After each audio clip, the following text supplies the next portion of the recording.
रश्मि आंगन में सूख रहे गेहूं पर से कौवों को उड़ा रही थी। कौवे बार बार आंगन में रखे गेहूं पर आते और रश्मि उन्हें उड़ा देती। रश्मि झुंझलाहट में आ गई। फुर्र फुर्र, चलो चलो, अब आए ना, फिर देखना कितना दिमाग खराब करते हैं ये कौवे भी, सारा गेहूं खराब कर रहे हैं। अरे बहू, कोई बात नहीं है, थोड़ा गेहूं चुग भी लेंगे तो कुछ नहीं बिगड़ेगा। श्राद्ध पक्ष चल रहा है, कौवे को भोजन खिलाने से पूर्वजों का आशीर्वाद मिलता है। कौवा यम का प्रतीक है, जो दिशाओं का फलित शुभ अशुभ संकेत बताने वाला बताया गया है। इसीलिए श्राद्ध पक्ष में भोजन का एक अंश इसे भी दिया जाता है। पर अब तो मैंने इन्हें उड़ा दिया, अब क्या करूं माँ जी? मुझे इनके बारे में बताइए माँ जी, मैं तो ये सब कुछ नहीं जानती। कौवों को श्राद्ध पक्ष में भोजन खिलाने का क्या महत्व है, मुझे भी समझाइए। ठीक है बहू, मैं तुम्हें विस्तार से बताती हूँ। आओ, यहाँ आंगन में ही बैठते हैं। मैं तुम्हें श्राद्ध पक्ष में कौवों को भोजन खिलाने का महत्व बताती हूँ। तो सुनो, कौवा यम का प्रतीक है, जो दिशाओं का फलित शुभ अशुभ संकेत बताने वाला बताया गया है। इसीलिए श्राद्ध का एक अंश इसे भी दिया जाता है। श्राद्ध पक्ष में कौवों का बड़ा ही महत्व है। श्राद्ध पक्ष में कौवा यदि तुम्हारे द्वारा दिया गया भोजन ग्रहण कर ले तो ऐसा माना जाता है कि पितरों की कृपा तुम्हारे ऊपर है, पितृ प्रसन्न है। इसके विपरीत यदि कौवे भोजन करने नहीं आए तो ये माना जाता है कि पितर नाराज हैं। भारतीय मान्यता के अनुसार व्यक्ति मरकर सबसे पहले कौवे के रूप में जन्म लेता है और कौवे को खाना खिलाने से वो भोजन पितरों को मिलता है। इसका कारण ये है कि पुराणों में कौवे को देवपुत्र माना गया है। सबसे पहले देवराज इंद्र के पुत्र जयंत ने कौवे का रूप धरा था। ये था सबसे पहला कौवा। श्राद्ध में कौवों को भोजन खिलाने के पीछे भी एक कथा है बहू, वो सुनो। ये कथा त्रेता युग की है। एक दिन भगवान राम और माँ सीता वन में घूम रहे थे। तभी देवराज इंद्र के पुत्र जयंत ने कौवे का रूप धारण कर भगवान राम की शक्ति को परखना चाहा और फिर उसने माता सीता के पैर में चोंच मारकर लहूलुहान कर दिया। स्वामी, मेरा पैर, आह, बहुत पीड़ा हो रही है। देवी सीता, ये तो तुम्हारा पैर लहूलुहान कर गया। इस कौवे ने जानबूझकर तुम्हारे पैर में चोंच मार दी। रुको, मेरे बाण से ये कौवा नहीं बचेगा। शायद मेरी शक्तियां इसे ज्ञात नहीं। जयंत अपनी जान बचाने के लिए इधर उधर भागने लगा। सबसे पहले जयंत अपने असली रूप को धारण कर अपने पिता इंद्र के पास गया। पिताश्री, मेरी सहायता कीजिए। भगवान राम के धनुष से निकला बाण मुझे छलनी कर देगा। तुमने भगवान श्री राम से बैर लिया है, उनका विरोध किया है। जयंत, तुमने प्रभु श्री राम का विरोध किया है। मैं तुम्हें शरण नहीं दूंगा। अब मैं कहां जाऊं, किसकी शरण में जाऊं? पिता की शरण न देने पर जयंत भयभीत होकर ब्रह्मलोक, शिवलोक समेत सभी लोकों में व्याकुल होकर भागता रहा। लेकिन उसे किसी ने भी अपने यहाँ इसलिए नहीं रुकने दिया क्योंकि प्रभु श्री राम के दोषी को कौन पनाह दे सकता था। तब नारद जी ने जयंत को भयभीत और व्याकुल देखकर कहा, नारायण नारायण। पुत्र जयंत, अब तुम्हें केवल प्रभु श्री राम ही बचा सकते हैं, इसलिए अब तुम उन्हीं की शरण में जाओ। श्री राम बहुत दयालु हैं, वो अवश्य तुम्हें शरण देंगे। जो आज्ञा नारद मुनि, मैं भगवान श्री राम से ही क्षमा मांगता हूँ। नारद मुनि से आज्ञा लेकर जयंत भगवान श्री राम की शरण में जाता है और उनसे क्षमा मांगता है। हे शरणागत के हितकारी प्रभु श्री राम, मेरी रक्षा कीजिए, मुझ पर दया कीजिए प्रभु, मुझे क्षमा कीजिए। इस पर दयालु प्रभु श्री राम ने उसको क्षमा कर दिया। लेकिन फिर भी जयंत रूपी कौवे की एक आंख फूट गई, क्योंकि प्रभु श्री राम के द्वारा छोड़ा गया बाण कभी निष्फल नहीं जाता है। उस दिन से कौवों को एक आंख का माना जाता है। जयंत ने प्रभु श्री राम से कहा, हे प्रभु, मुझे ऐसा आशीर्वाद दीजिए कि लोग मुझसे नफरत ना करें, बल्कि मेरा सत्कार करें। पुत्र जयंत, पृथ्वी पर पितृपक्ष में कौवों को भोजन खिलाने का बहुत महत्व होगा। कौवों को अर्पित किया भोजन पितरों को प्राप्त होगा। आप धन्य हैं प्रभु, आपकी लीला अपार है। और तभी से श्राद्ध में कौवों को भोजन कराने की परंपरा चली आ रही है। यही कारण है कि श्राद्ध पक्ष में कौवों को ही पहले भोजन कराया जाता है। पितृदोष से मुक्ति के ये उपाय श्राद्ध में खीर पूरी आदि पकवान बनाकर कौवों को भोग लगाते हैं। श्राद्ध पक्ष पितरों को प्रसन्न करने का एक उत्सव है।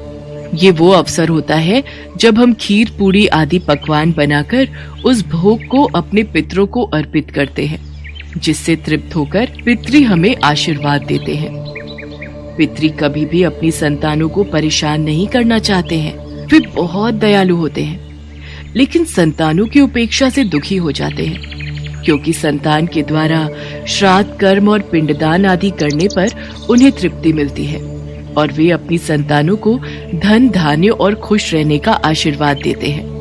पितृ ये नहीं चाहते कि उनकी संतानें उनको तृप्त करने के लिए बहुत कुछ करें।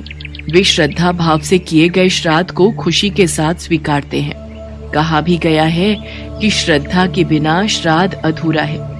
अब समझ आया बहू? माँ जी, पितृपक्ष में पितरों का आशीर्वाद मिलना कितना महत्वपूर्ण है, आज मुझे समझ आ गया। और श्राद्ध पक्ष में कौवों को भोजन खिलाने का महत्व भी परिवार में सुख शांति समृद्धि लाता है, ये जानना भी बहुत जरूरी है। पितृपक्ष में पितरों का आशीर्वाद प्राप्त करना कितना अनिवार्य है, ये बात जानकर रश्मि भी पितृपक्ष में परिवार के सदस्यों के साथ आदर पूर्वक पितरों की पूजा करती है।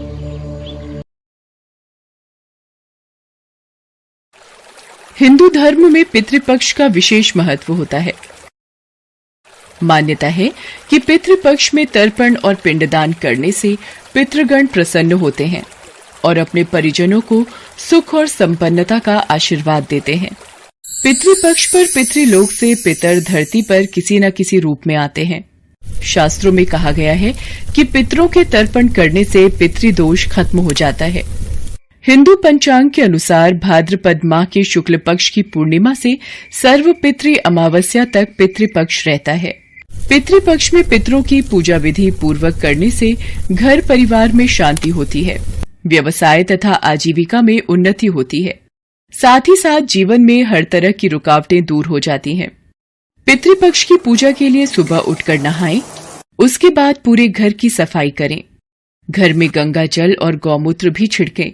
दक्षिण दिशा में मुंह रखकर तांबे के चौड़े बर्तन में काले तिल, गाय का कच्चा दूध, गंगा जल और पानी डालें। उस जल को दोनों हाथों में भरकर सीधे हाथ के अंगूठे से उसी बर्तन में गिराएं।